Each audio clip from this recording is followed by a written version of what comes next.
نون league کے قائد نواز شریف نے شہباز شریف کو وزیر اعظم کے لیے بیسٹ چوائس قرار دے دیا۔ اسلام آباد میں پارلیمانی پارٹی کے اجلاس کا خطاب پاکستان G20 ممالک میں شامل ہوتا۔ بانی پی ٹی آئی نے اکٹھے چلنے پر اتفاق کیا تھا، لیکن پھر احتجاج شروع کر دیا گیا۔ اس موقع پر نامزد وزیر اعظم شہباز شریف نے کہا کہ صدر پھر آئین شکنی کے مرتکب ہوئے ہیں۔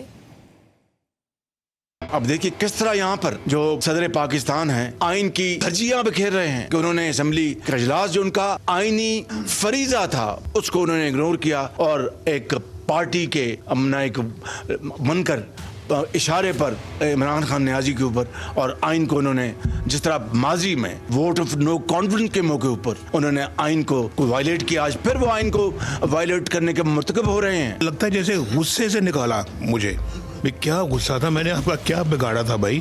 جو آج یہ قوم جو دن دیکھ رہی ہے یہ سب اسی کا نتیجہ ہے۔ 2017 میں تو ایسا لگ رہا تھا کہ 2018 میں جو الیکشن ہوگا انشاءاللہ مسلم لیگ نون پھر جیتے گی، لیکن یہ نقصان مسلم لیگ نون کو نہیں پہنچایا، انہوں نے ملک کو تباہ و برباد کیا۔ اس طرح کا زخمی پاکستان میں نے پہلے کبھی نہیں دیکھا۔ یہ 1.5-2 سال ڈیفیکلٹ ہوں گے جس میں ڈیفیکلٹ فیصلے بھی کرنے پڑیں گے آپ کو۔ بجلی گیس کے بلوں کم کرنا ہے، اپنی روپے کی قیمت کو ٹھیک کرنا ہے۔ میں یقیناً شہباز صاحب کی بہت تعریف کروں گا کہ جس ہمت حوصلے کے ساتھ انہوں نے یہ پچھلا 1.5 سال گزارا ہے، انہی کی ہمت ہے۔ ان کی جگہ میں ہوتا تو میں شاید نہ چل سکتا۔ ان حالات میں ماشاءاللہ شہباز شریف از دا بیسٹ چوائس۔ ان کو بطور وزیر اعظم کا کینڈیڈیٹ ڈکلیئر کروں اور ان کے ساتھ ساتھ سردار ایاز صادق صاحب جو ہے وہ ان کو بطور اسپیکر کے اپنا امیدوار کریں۔ تو دوسری جانب سابق صدر آصف زرداری اور chairman peoples party Bilawal Bhutto نے شہباز شریف کے شاہی میں شرکت کی۔ شہباز شریف نے نون لیگ کی جانب سے ایاز صادق کا نام اسپیکرشپ کے امیدوار کے طور پر نامزد کیا۔ بلاول بھٹو نے پیپلز پارٹی کی جانب سے غلام مصطفیٰ شاہ کا نام ڈیپٹی اسپیکرشپ کے لیے نامزد کیا اور بلاول بھٹو نے نئی حکومت کے سامنے چارٹر برائے معیشت، قومی اتفاق رائے، انتخابی اور عدالتی اصلاحات پر عمل درآمد کرنے کی تجاویز بھی پیش کر دیں۔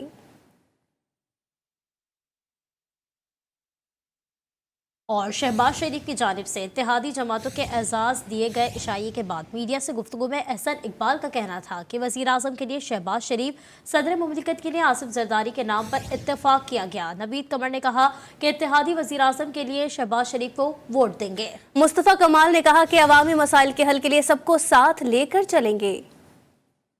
تمام کولیشن نے مل کر اسپیکر اور ڈپٹی اسپیکر کے لیے متفقہ امیدواروں کا بھی چناؤ کیا ہے اور وزیر اعظم کے لیے شہباز شریف صاحب پر اعتماد کا اظہار کیا گیا ہے اور صدر مملکت کے لیے آصف زرداری صاحب پر اعتماد کا اظہار کیا گیا ہے۔ اسی طرح چیئرمین سینٹ اور ڈپٹی چیئرمین سینٹ بھی اتفاق رائے سے منتخب ہوں گے۔ بلاول صاحب نے پرٹیکولرلی اس بات پہ زور دیا ہے کہ اب وقت آ گیا ہے کہ ہم ایک نیشنل ریکنسیلیشن کریں۔ پروسیس شروع ہوگا، اسپیکر صاحب کی اور ڈپٹی اسپیکر صاحب کی الیکشن، جیسے آپ کو پتہ ہے کہ ایاز صادق صاحب اور غلام مصطفیٰ شاہ صاحب کو اناؤنس کیا گیا ہے ان دونوں عہدوں کے لیے۔ ایسے ایشوز جو کہ نیشنل ایشوز ہیں جس کے اوپر سیاست نہیں ہونی چاہیے اور وہ ایک دفعہ طے ہو جائیں اور اس کے اوپر اعتراض برائے اعتراض والا سلسلہ ختم ہو۔ اتحادی جماعتوں کا وفد مولانا فضل الرحمان کو منانے ان کے گھر پہنچ گیا۔ اتحادی رہنما مولانا فضل الرحمان کو منانے میں ناکام رہے۔ ملاقات کے بعد میڈیا سے گفتگو میں ایاز صادق کا کہنا تھا کہ ہم سب مولانا فضل الرحمان کے پاس وزیر اعظم اور اسپیکر، ڈیپٹی اسپیکر کے ووٹ کے لیے آئے تھے۔ ان کے گلے شکوے ہم سے نہیں، حالات سے ہیں۔ ہم نے مولانا فضل الرحمان صاحب سے درخواست کی کہ ہمیں آنے والے دنوں میں جو الیکشن ہیں speaker, deputy speaker, prime minister اور پریزیڈنٹ کے، اس میں ہمیں ہماری معاونت بھی کریں، ہمیں ووٹ بھی دیں، ہمارے لیے دعا بھی کریں اور پاکستان کے استحکام کے لیے بھی دعا کیجیے۔